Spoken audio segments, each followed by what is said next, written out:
Magandang umaga.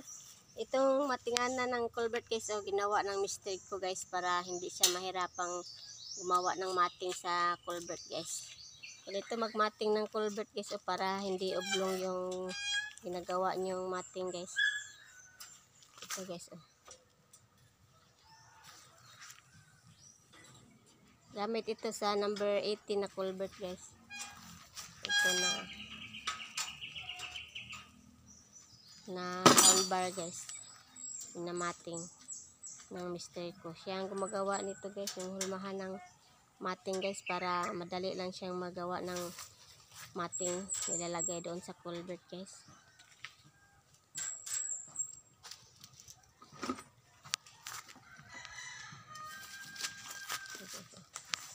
Ganyan guys lagyan niya ng tie wire para pang tali guys. Matibay pa ganitong ginagamit niyo pag mating ng culvert guys, kasi hindi oblong yung ginagawa niyang mating. Tinatalian niya ng tie wire guys. Ganyan kagawa guys. Thank you for watching. May God bless us all. Bye.